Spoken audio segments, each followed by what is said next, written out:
Йо, Ян.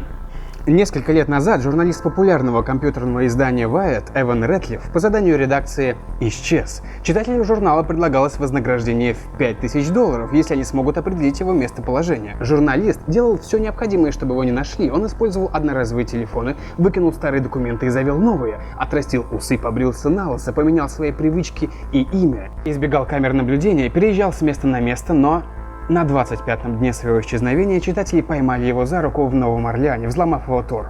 Что кажется невозможным, ведь это Тор, и Эван действительно старался. А теперь загадка. Что было у вашей бабушки, чего у вас нет? Начинается на букву «П». Партийный билет?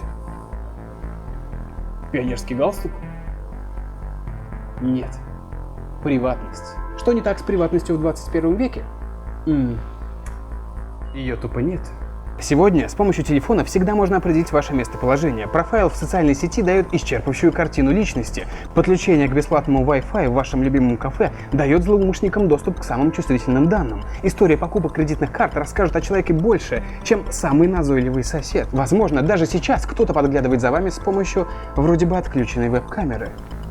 Интересно, кто из вас пострадал от рук Джареда Абрахамса? Обычного, вот такого, на первый взгляд, парня. Если что, не волнуйтесь, его давно поймало ФБР еще в 2013-м, и он отсидел свое. Но он до сих пор заставляет меня заклеивать камеру на своем компе, гад. Под ником «Милый пушистый щенок» Джаред с помощью удаленного управления РАД вламывался в жизнь 150 девушек и записывал самые интимные подробности их жизни. Среди них Miss Teenager США 2013 Кэссиди Вульф. Сегодня почти каждый пользователь интернета доверяет свою личную информацию 200 различных баз данных и сервисов. Интерактивный сайт Do Not Track во время того, как вы им пользуетесь, расскажет вам, кто вы такой и где вы находитесь, и еще много интересного про вас. Но вот вопрос, зачем вообще скрываться в интернете? Ты же не преступник.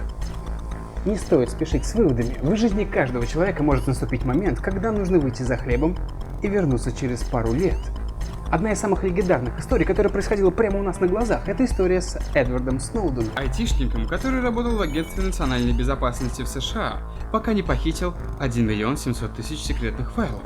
Под предлогом лечения эпилепсии он взял отпуск, попрощался с девушкой и переехал в Гонконг, где вступил в зашифрованную переписку с журналистами The Guardian, используя все правила конспирации: чистый телефон, сеть надежных VPN, минимум контактов с внешним миром и мешок-невидимку. Каждый раз, когда набирал пароль, Эдвард открыл всему миру тайну того, что американские власти шпионят за всеми людьми на планете. Скандал приобрел термоядерный масштаб. Эда пытались найти все спецслужбы США, и при этом ему удалось продержаться незамеченным 3 недели. Затем покинуть Гонконг и переехать в Россию, которая предоставила ему политическое убежище. И до сих пор Эдвард где-то на Кропоткинской.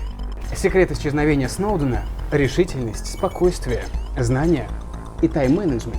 Но этого недостаточно. Для начала нужно избавиться от всего, что имеет зарядку. Например, даже в режиме кирпича среднестатистический смартфон собирает сведения о вашем местоположении, пока из него окончательно не удалена батарея. Избавьтесь от телефона, планшета и компьютера, которым вы пользовались до этого. Сотовые сети позволяют обнаружить вас с помощью триангуляции в течение нескольких секунд. Геолокационные спутники в состоянии записывать весь ваш маршрут с точностью до метра, а использование криптографии поможет не выдать ваших сообщников. Из денег только кэш. Использование пластиковых карт в бегах абсолютно недопустимо. То же самое касается шубы и смокинга. Чем проще вы выглядите, тем лучше и незаметнее для камер наружного наблюдения. Они будут ждать вас на перекрестках, вагонах метро, подъездах.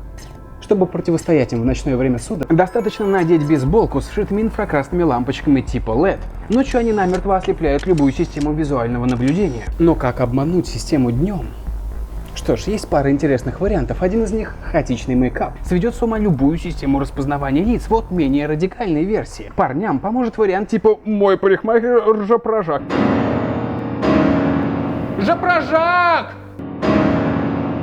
Жопрожак! Постриги! Уйти от слежки – задача непростая. Иногда даже не помогают самые изощренные способы. Но не стоит забывать о радикальных. Джованни Реболедо, колумбийский гангстер, удачно сбежавший из тюрьмы. Чтобы остаться незамеченным, ему пришлось потратить 12 000 фунтов на силиконовую грудь и ягодицы. Он сменил прическу и стал носить женскую одежду. Реболедо настолько вошел в роль, что стал работать проституткой по имени Розалинда. Но как-то раз один из стражей порядка узнал в даме того самого гангстера, и Реболедо снова сел за решетку, получив в общей сумме 60 лет тюрьмы. Залог идеального исчезновения лежит не в манипуляции с внешностью, а грамотно запутанных следах. Правильно поданная дезинформация 90% успеха.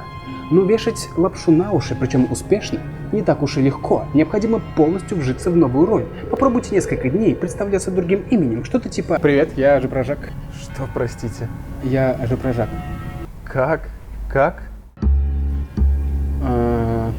Стоит признать, что это не так уж и легко, как кажется. Чтобы создать новую идентичность, требуется талант и невероятная самоуверенность. Именно такими качествами обладает Кристоф Раконкур, один из самых известных аферистов современности. Раконкур рос в детдоме и быстро повзрослел. Также быстро заработал свой первый миллион, продав недвижимость, которая ему не принадлежала. Раконкур – патологический лжец. Во Франции он был князем Голицыным, в Калифорнии – сыном Софи Лорен, в Нью-Йорке – наследником Рокфеллера. Он легко втирался в доверие к богачам, природным актерским талантом и очаровательным неймдропингом. Среди кинутых Раконкуром людей – Микки Рурк, Жан-Клод Ван Дамм, Наоми Кэмпбелл и сотни никому неизвестных миллионеров. Присвоение себе чужого имени – серьезное преступление, но есть более надежный способ дезинформировать общественность. Его используют с незапамятных времен, и он называется инсценировка собственной смерти.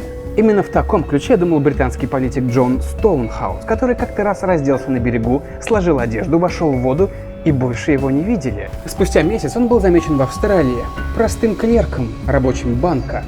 Его посадили на 7 лет, все потому, что он тупо не соблюдал правила конспирации. Интересно, сколько мертвецов сейчас ходит по миру? Если верить британской журналистке Энн Аппельбаум, то до четверти самоубийств, совершенных на знаменитом мосту Золотые ворота в Сан-Франциско, являются липовыми.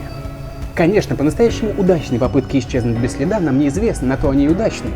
С каждым годом ученые изобретают все новые и новые способы находить человека. Отпечатки пальцев, сетчатка глаза, генетический материал, овал лица, уникальные ритмы сердцебиения, микробный отпечаток и даже способ определить по походке и отбрасываемые тени, снятых со спутника. Нашумевший недавно сервис FindFace, который нашел многих русских порноактрис в соцсетях, позволяет уже сегодня просто сфотографировать вас в метро и через секунду найти о вас всю информацию, например, во ВКонтакте, что и делал фотограф Егор Цветков в фотопроекте «Твое лицо – это большие данные». На вопрос «Как исчезнуть без следа?»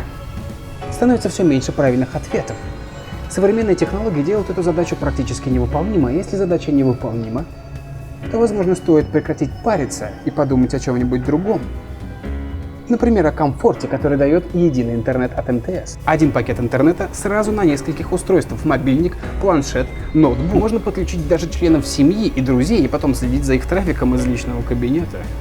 Так что самое время расслабиться и жить свою жизнь так, чтобы необходимость исчезать никогда не появлялась. И, как обычно, ее Ян.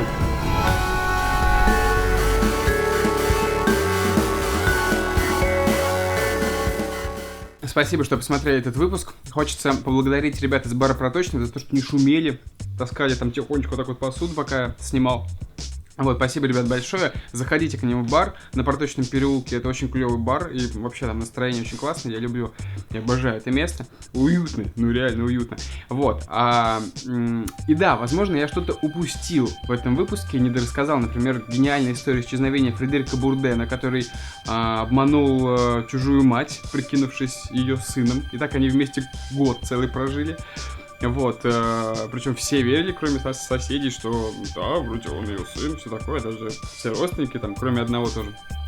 В общем, это гениальная история, я ссылочку оставил в описании на этот документальный фильм про него. И вообще теперь после этого выпуска все ссылки на дополнительный материал, на источники, на какие-то штуки, которые продолжают тему выпуска, они будут в описании. Так что заходите и смотрите. А также там вы можете найти ссылки на мой контакт, на мой инстаграм, твиттер, вот, и на единый интернет. Там же ссылочка. Это действительно клевая штука, удобная. Теперь не нужно платить за интернет там 2 раза дома и на телефоне. Теперь можно 1 раз заплатить за интернет, он теперь единый на всех устройствах. Это, мне кажется, клево. Так что будущее уже здесь. Вот, тоже зацените. Ну реально, будущее уже здесь, потому что как бы это полезно для человека. Ну и в общем, прокачивайте свои мозги, как обычно. И да, скоро Витфест. Не забудьте тоже про него. Пока.